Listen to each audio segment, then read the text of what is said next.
दोस्तों बहुत बहुत स्वागत है आपका अपने चैनल पर। और ये वीडियो हिंदू जागरण मंच से बनाया गया है। अभी फ़िलहाल मैं छतरपुर में हूँ। छतरपुर में आजकल बहुत रैलियाँ चल रही हैं, बहुत से कार्यक्रम हो रहे हैं।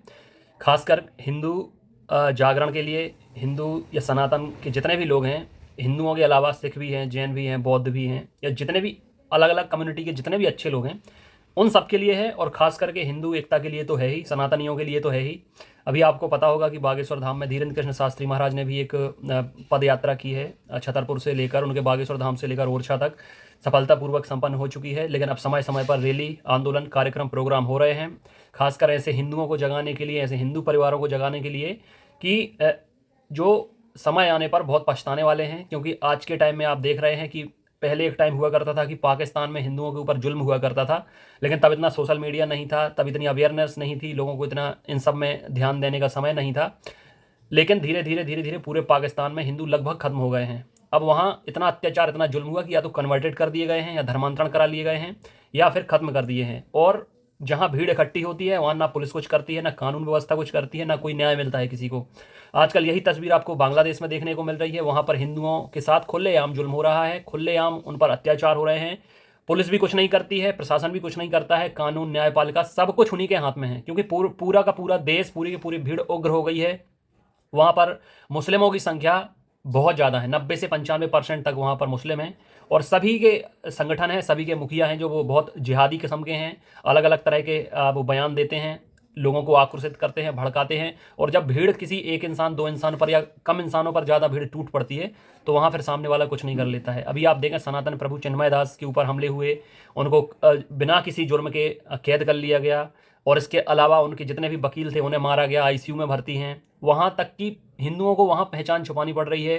टीका नहीं लगा सकते हैं, कलावा नहीं बांध सकते हैं, और जो हमारा पहनावा है वो नहीं पहन सकते हैं, क्योंकि वहाँ फिर कुछ पूछते नहीं हैं, कुछ जांचते नहीं हैं।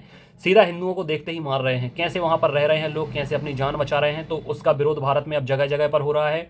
अब बांग्लादेश के लिए जो हिंदुस्तान से सप्लाई होती है सामान की या कुछ की भी, वो रोकने की बात चल रही है। लगभग रोक भी दी गई है। और बांग्लादेश की बॉर्डर पर जितने भी स्टेट हैं, चाहे असम हो, पश्चिम बंगाल हो, या और भी जो स्टेट हैं, वहाँ पर धरने प्रदर्शन हो रहे हैं, आंदोलन हो रहे हैं। और सबसे अच्छी और बड़ी बात यह है, ज़रूरी बात यह है लोगों को जानना, कि अभी इस मुद्दे पर, बांग्लादेश के मुद्दे पर, विपक्ष भी सरकार के साथ आ गया है। चाहे बात ममता बनर्जी की जाए, चाहे बात प्रियंका वाड्रा की जाए, इन सभी का साथ भी अब सरकार के साथ है। क्योंकि अति हो गई है तो अब आंखें भी बंद नहीं की जा सकती। आपने देखा होगा कि फ़िलिस्तीन में इजराइल के हमलों के बावजूद हर जगह आपको देखने मिल रहा था, जो तस्वीरें आपको दिखाई जा रही थी कि फ़िलिस्तीन में देखो कितना सितम, कितना जुल्म हो रहा है इजराइल का। जबकि फ़िलिस्तीन में खुद हमास के लोग या हिजबुल्लाह के लोग, आतंकवादी संगठन जागरूक थे। पहला हमला भी उन्हीं ने किया था इजराइल के ऊपर, तो वो तो पलटवार किया है उनने। और इजराइल एक अकेला देश है, उससे कम से कम 4 से 5 देश ऐसे हैं जो मिलकर लड़ रहे हैं अकेले देश से। और वहाँ भी सीन ऐसा ही है कुछ। लेकिन इजराइल हार मानने वाला नहीं है, मजबूत है, पहले से तैयार है। लेकिन भारत उतना तैयार नहीं है। भारत भी अपने देशों से घिरा हुआ है, मुल्क से घिरा हुआ है, पाकिस्तान हो या बांग्लादेश हो, चाइना हो, इनसे घिरा हुआ है। लेकिन भारत अभी बिल्कुल भी तैयार नहीं है। क्योंकि भारत के अंदर इतने जिहादी, इतने ज़्यादा दुश्मन है कि सबसे ज़्यादा डर तो भारत को इन्हीं लोगों से है, या पहले भारत को इलाज इन्हीं लोगों का करना चाहिए। इसके बाद मोदी सरकार को चाहिए कि अगर इंदिरा गांधी जी उस समय पर पाकिस्तान को चीरकर 2 टुकड़े कर सकती हैं, कि बांग्लादेश बना सकती हैं और पाकिस्तान बना सकती हैं, तो अब जरूरी है नरेंद्र मोदी की सरकार को कि ये बांग्लादेश को चीरकर भी 2 टुकड़े कर दें, और एक मुसलमानों को दे दें और एक हिंदुओं को दे दें। अगर भारत के 2 टुकड़े हो सकते हैं, हिंदुस्तान और पाकिस्तान, धर्म के नाम पर, तो अब ज़रूरत है, चाहे आर्मी भेजनी पड़े, चाहे हस्तक्षेप करना पड़े, चाहे यूएन में मुद्दा उठाना पड़े, कुछ भी करना पड़े, बांग्लादेश को भी अब उसकी औकात दिखानी पड़ेगी। क्योंकि बांग्लादेश ने भारत की सहायता से, क्योंकि बांग्लादेशियों पर भी बहुत जुल्म हो रहे थे, पाकिस्तान ने बहुत अत्याचार किए, बांग्लादेश ने भारत से मदद मांगी, इंदिरा गांधी ने हस्तक्षेप किया, उनका एक अलग देश बनाया, एक अलग स्टेट बनाया। उसके बाद भी अब ये अपनी उसी औकात पर आ गए हैं जो वास्तव में ये होते हैं। अब वहाँ पर हिंदुओं पर जुल्म कर रहे हैं, या दूसरे धर्मों का तो नाम ही नहीं दिया जा सकता जब हिंदुओं पर इतना अत्याचार कर रहे हैं। इसी को लेकर पूरे भारत में जगह जगह पर, समय समय पर अब तो नॉन स्टॉप रैलियां, आंदोलन, प्रदर्शन हो रहे हैं, कार्यक्रम हो रहे हैं, बढ़ चढ़कर लोग हिस्सा ले रहे हैं। और आज भी छतरपुर में प्रोग्राम हुआ, मैं वहीं से अभी आ रहा हूं, तो आपको मैं वीडियो दिखाता हूं। और ये कार्यक्रम किसी उन मतलब पॉलिटिकल लीडर्स ने नहीं, बल्कि जो हमारे बाबा साधु हैं उनने रखा था, निर्मोही अखाड़ा की तरफ से रखा गया था। और मैं ये सोचता हूँ कि जब ऐसे लोग आगे आ रहे हैं, जिनका ना घर है, ना परिवार है, ना कोई आगे पीछे है, ऐसे लोग जब देश के बारे में सोच रहे हैं, आने वाले समय के बारे में सोच रहे हैं, हिंदुस्तान के बारे में सोच रहे हैं, हिंदुओं के, सनातनियों के बारे में सोच रहे हैं, लेकिन वो लोग नहीं सोच रहे हैं जो घर गृहस्थी में व्यस्त हैं, जो अपनी घर गृहस्थी बढ़ाना चाहते हैं, अपना परिवार बढ़ाना चाहते हैं, अपने बच्चों के आगे जाकर पढ़ा लिखा कर शादी ब्याह करना चाहते हैं, भविष्य के सपने देख रहे हैं। ऐसे लोग घर में घुसे हैं जिन पर असल में खतरा मंडरा रहा है। इनके बच्चे स्कूल जाते हैं, स्कूल्स में कई टीचर्स ऐसे हैं, मुस्लिम टीचर जो कलावा नहीं पहनने दे रहे हैं, टीका नहीं लगाने दे रहे हैं, या उन्हें अपना धर्म मानने के लिए अपनी प्रेयर करा रहे हैं, अपनी दिनचर्या फॉलो करा रहे हैं। बहुत सारे ऐसे दोस्त भी ऐसे मिल जाते हैं जो उन्हें कन्वर्ट करने की कोशिश करते हैं, हिंदू लड़कियों को मुस्लिम लड़के लव जिहाद में फंसाने की कोशिश करते हैं। तो सबसे ज़्यादा खतरा इन्हीं लोगों को है जो इन सारे प्रोग्राम में इन्वॉल्व नहीं होते हैं, बाहर जाते नहीं हैं, इन्वॉल्व नहीं होते हैं, संगठनों से जुड़े नहीं हैं। इन्हीं को सबसे ज़्यादा खतरा है जो अपनी पीढ़ियाँ बनाना चाहते हैं, जिन्हें शादी ब्याह कर ली है।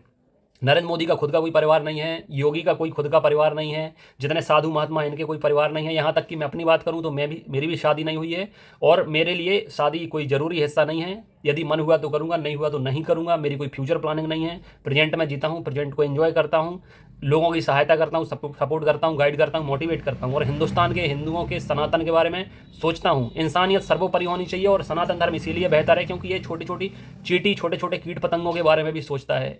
जानबूझकर नहीं मारना चाहिए, हिंसा नहीं करनी चाहिए। जैन धर्म, बौद्ध धर्म से भी कभी किसी को कोई दिक्कत नहीं होती है, आप कहीं भी जाकर देख लें। लेकिन पूरी दुनिया में आप देखेंगे कि 57 मुस्लिम देश हैं, और ये आपस में सुन्नी, शिया और अहमदिया, इनकी अलग अलग तरह की कैटेगरी होती हैं। ये आपस में लड़ते हैं, चाहे तालिबान देखें, चाहे अफगानिस्तान देखें, चाहे पाकिस्तान देखें, या इराक, ईरान, सीरिया। मतलब मतलब ऐसे ऐसे देश हैं जहाँ पर आप जाएंगे तो आपको लगेगा यहाँ तो खंडर है, यहाँ कोई नहीं रहता, लेकिन वहाँ रहते हैं, परिवार रहते हैं। उन्हें ऐसे माहौल में रहने की आदत हो गई है क्योंकि आए दिन मिसाइलें गिरती हैं, बम फोड़ते हैं, अटैक करते हैं। तो वहाँ तो वीरान उजड़ा हुआ चमन सा लगता है। लेकिन जहाँ पर अच्छे मुल्क हैं वहाँ पर ये जाते हैं, तादाद बढ़ाते हैं, जिहाद करते हैं, धर्मांतरण करते हैं। कई पैंतरे होते हैं, आतंकवाद है, लव जिहाद है, धर्मांतरण है, बहुत सारी चीज़ें हैं इनकी जो ये लोग फॉलो करते हैं, और बेवजह सामने वाले को या तो जान से मारते हैं या उन्हें अपने में कन्वर्ट करने का प्रेशर करते हैं। यही सारी चीज़ें जगह जगह देखने मिल रही हैं। इसलिए अभी समय है जागने का। नहीं तो 2047 में तो जो दस्तावेज हासिल हुए हैं एनआईए को, जगह जगह पर छापे मारे हैं हर स्टेट में, उन दस्तावेजों में ये पाया गया कि 2047 तक भारत को एक मुस्लिम राष्ट्र बनाना है, जिसके लिए बांग्लादेश में भी जिहाद हो रही है, देख रहे हैं आप, पाकिस्तान में भी तैयार है, चाइना का इन्हें सपोर्ट रहेगा। भारत पर आने वाले समय में बहुत बड़ी मुश्किल आ सकती है। अगर अभी नहीं चेते तो फिर चेतने का कोई समय ही आपको मिलेगा नहीं, क्योंकि भारत में भी इतने जिहादी हैं जिनने खाया तो हिंदुस्तान का है, लेकिन गाना ये पाकिस्तान का गाते हैं, भाषा ये पाकिस्तान की बोलते हैं। इन्हें ये नहीं लगता है कि धर्म के नाम पर जब भारत का बंटवारा ऑलरेडी एक बार हो चुका है, पाकिस्तान बन चुका है, बांग्लादेश बन चुका है, अब तो कम से कम इतने 100 करोड़ हिंदू रहते हैं, तो इन्हें तो रहने के लिए कोई एक देश चाहिए कि नहीं चाहिए। हिंदुस्तान के अलावा कहीं इतनी हिंदू आबादी नहीं रहती। मुस्लिम देश तो 57 है, कहीं भी कोई भी जाकर बस सकता है। लेकिन इसी देश को ये सारी दिक्कतें, परेशानियां क्यों दी जा रही हैं, ये सोचने वाले बहुत अच्छे से सोच रहे हैं। और बहुत अच्छी बात है कि वो अभी ऊंचे ऊंचे पदों पर बैठे हैं, सरकार उनके हाथ में है। इसलिए जितना हम नहीं सोच पा रहे हैं उससे ज़्यादा वो सोच रहे हैं। और आने वाले टाइम में कुछ बहुत बड़ा होने वाला है, जिसके लिए हर किसी को तैयार रहना चाहिए। जितने भी बड़े आंदोलन, रैली हो रहे हैं, प्रोग्राम हो रहे हैं, उनमें तो हिस्सा आपको लेना है, लेकिन सोशल मीडिया पर भी आपको एक्टिव रहना है। कहीं भी कुछ भी चल रहा हो, आपको अपनी उपस्थिति दायर करानी है, डरना नहीं है। अगर आप चाहते हैं कि आपके बच्चों को, आने वाली पीढ़ियों को इन लोगों से कोई समस्या ना हो, तो अभी आपको गंदगी में उतरकर सफाई जरूर करनी पड़ेगी।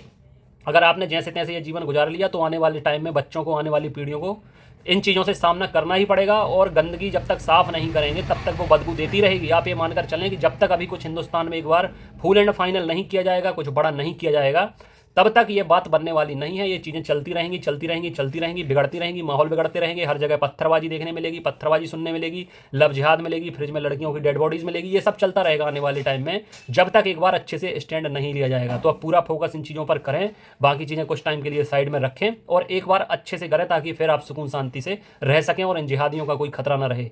वक्फ बोर्ड एक ऐसा बोर्ड होता है कि अगर आपके घर पर भी वो दावा ठोक दें कि आपका घर उनका है, तो फिर उन्हें कुछ नहीं करना है, आपको पापड़ बेलने पड़ेंगे। और अगर आप प्रूव नहीं कर पाए कि ये घर आपका है, तो ये संपत्ति उनकी हो जाती है। वक्फ बोर्ड पर भी बहुत हंगामा चल रहा है, इसको मिटाने का, हटाने का भी कानून बन रहा है, और इस पर बहुत भी लंबी बात चल रही है। तो ये सारी चीज़ें आने वाले देखने में होंगी। कुछ बड़ा तो होना ही है, मैं तो अभी कह रहा हूँ, लेकिन आज जो रैली हुई है उसको आप एक बार देखें, उस पर एक नज़र डालें। 2047 तक इसको मुस्लिम राष्ट्र घोषित कर देंगे, सुना करते थे कुछ समय पहले, लेकिन वास्तव में देखने को मिल रहा है। और हमारे सामने यानी हमारे बसे हुए हिंदू भाई का दुर्दशा है, यानी ये समझ लीजिए कि वहाँ बांग्लादेश में हमारे हिंदू समाप्त, आगे टारगेट यही का है भारत का। इसलिए अब जाग जाओ, सोने की आवश्यकता नहीं है। अगर तुम सब सनातनी हो, तुम धर्म की रक्षा करना जानते हो, तो जाग उठो, मरना बदलिए भी हम तैयार हैं, लेकिन राष्ट्र की रक्षा अपनी माताओं बहनों की रक्षा करने के लिए हमें शस्त्र उठाना पड़ेगा। शस्त्र और शास्त्र दोनों की आवश्यकता है। हमारे सनातन धर्म में शास्त्र को प्रधानता दी गई है और शास्त्र का अगर कोई खंडन करता है तो हम नहीं है, हम किसी को भड़काते नहीं हैं, हम किसी के लिए बुरा नहीं सोचते। हमारे सनातन धर्म में सर्वे भवन्तु सुखिनः, सर्वे सन्तु निरामया, सभी को हम अपना भाई मानते हैं, चारा की भावना मानते हैं। दुख इस बात का है कि हमारी ये माताएं बहनें जब रोटी बना सरकार